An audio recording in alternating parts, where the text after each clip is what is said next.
Bonjour.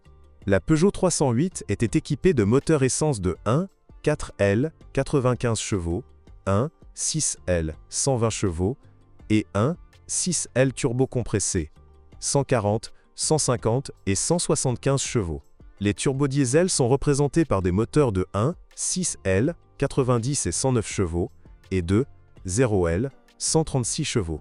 Les concessionnaires ne vendaient pas officiellement cette version avec le 4 de base, et des versions diesel étaient disponibles sur commande. Après la modernisation de 2011, la puissance de certains moteurs a augmenté, et la version 175 chevaux du 1, 6 essence a commencé à développer 200 chevaux. Le moteur le plus courant sur une Peugeot 308 d'occasion est un 4 cylindres de 1, 6 litres, 120 chevaux. Son talon d'Achille réside dans la distribution et le système de refroidissement. Certes, après le restylage, ils sont devenus plus fiables. Les moteurs essence 1.6 ont été développés par les Français en collaboration avec les spécialistes de BMW. Ils se sont avérés être le maillon faible des premières voitures. Sur les moteurs atmosphériques EP6, la chaîne de distribution s'allongeait de 50 000 à 60 000 km. Les pignons des arbres étaient fixés uniquement par des boulons, sans clé, ni autre dispositif de verrouillage. Par conséquent, même avec une légère rotation, les phases se déphasaient et, dans certains cas, les soupapes entraient en contact avec les pistons. Le constructeur a reconnu le problème comme relevant de la garantie et la réparation a été gratuite. Outre les dysfonctionnements fréquents de l'embrayage du système de distribution variable sur l'arbre d'admission, sa soupape de commande tombait généralement en panne. Outre la chaîne de distribution distendue, la courroie d'entraînement des accessoires, usée à ce moment-là, était fréquemment changée. Le système de refroidissement présentait également des problèmes. La pompe dure rarement plus de 50 000 km. Le niveau de liquide de refroidissement doit être vérifié régulièrement, et pas seulement en cas de fuite de la pompe. L'antigel peut également échapper par les joints des capteurs de température, qui ne se distinguent pas non plus par leur durabilité. Pire encore, le liquide de refroidissement peut atteindre le calculateur moteur par les câbles et l'imprégner. Les versions turbocompressées souffrent des mêmes défauts que les moteurs atmosphériques. Elles sont également gourmandes en huile moteur. Le solénoïde du démarreur tombe parfois en panne, le bobinage de l'alternateur grille, la bobine d'allumage se met à la masse, divers capteurs électroniques tombent en panne. Et pour couronner le tout, les conduits d'admission du système de ventilation et les soupapes se couvrent très rapidement de dépôts de carbone sur les premières voitures. Par conséquent, l'air entrant n'est pas suffisant pour le fonctionnement normal de la turbine, et le moteur perd subitement de la motricité. La plupart des points faibles de la 308 ont été corrigés après la modernisation de 2011. Le mécanisme de distribution a été amélioré, la chaîne a été renforcée, le système d'injection et la pompe ont été modernisés, leur carter en plastique étant remplacé par un carter métallique.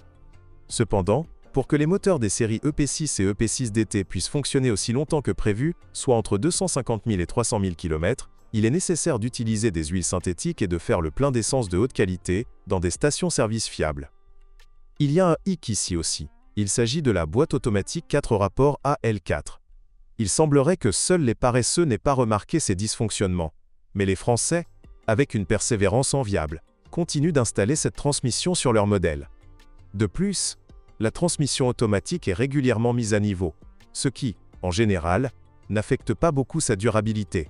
Il faut toutefois souligner que les dernières versions ont considérablement augmenté leur autonomie avant réparation majeure, atteignant 150 000 à 200 000 km. De plus, les 3e et 4e versions depuis 2011 de cette boîte équipent la Peugeot 308. Initialement considérée comme sans entretien, elle est recommandée dans nos conditions d'utilisation, avec une vidange tous les 50 000 à 60 000 km. La transmission automatique n'apprécie pas les démarrages brusques à froid, le remorquage de remorques lourdes et la conduite saccadée. Le corps de soupape hydraulique et le convertisseur de couple sont menacés. On a même recensé des cas de dévissage spontané des boulons du corps de soupape hydraulique. Elle, électronique de commande, est souvent défaillante. Le boîtier de commande de la boîte de vitesse est sensible à l'eau et à la saleté. L'AL4 était installé sur les moteurs essence 1, 6 litres. Après le restylage avec un moteur 1, 6 litres turbo, une boîte automatique AIS-1 à 6 rapports plus moderne, quasiment sans problème, a été installée. Les boîtes de vitesse mécanique à 5 et 6 rapports sont fiables. Sur une boîte à 5 rapports, la tringlerie de changement de vitesse peut se desserrer après 100 000 km. Sur les boîtes manuelles à 6 rapports, associés à des moteurs essence et diesel puissants, les synchroniseurs peuvent se desserrer. Sur les modèles plus anciens, les joints homocinétiques extérieurs craquent. Il faut donc surveiller l'état de leur soufflet en caoutchouc ou en plastique. La tristement célèbre transmission automatique AL4 était également connue pour ses défauts inhérents sur la 308. Après 100 000 km, il faudra inévitablement investir dans la réparation du groupe hydraulique. Il serait judicieux de constituer des réserves pour réparer d'autres défauts potentiels. La suspension de la Peugeot 308 est simple. Jambes de force McPherson à l'avant et poutre de torsion à l'arrière. Les jambes de force stabilisatrices sont les premières à se faire remarquer. Les conducteurs actifs les remplacent tous les 20 000 à 30 000 km. La défaillance des paliers de suspension avant se manifeste entre 50 000 et 80 000 km par des craquements et des bruits de ressort lors des rotations du volant. Les roulements de moyeuse sont généralement remplacés en même temps que les rotules, tous les 100 000 km. La suspension arrière est inviolable. Les seal blocs en caoutchouc souple amélioreront peut-être la tenue de route et le confort de la voiture. Les amortisseurs perdent leur efficacité après 100 000 km. La carrosserie est bien protégée contre la corrosion, mais les éclats rouillent assez vite. Les ailes avant en plastique peuvent se déformer au soleil. Et sous la pluie, le lève-vitre électrique se noie. Les contacts de fin de course des portes arrière tombent en panne. Les coques des phares s'opacifient rapidement. Les ampoules des feux de croisement et de position grillent souvent. Si vous connaissez d'autres pannes ou dysfonctionnements, n'hésitez pas à nous en faire part dans les commentaires. Votre avis pourra aider d'autres personnes à choisir une voiture d'occasion.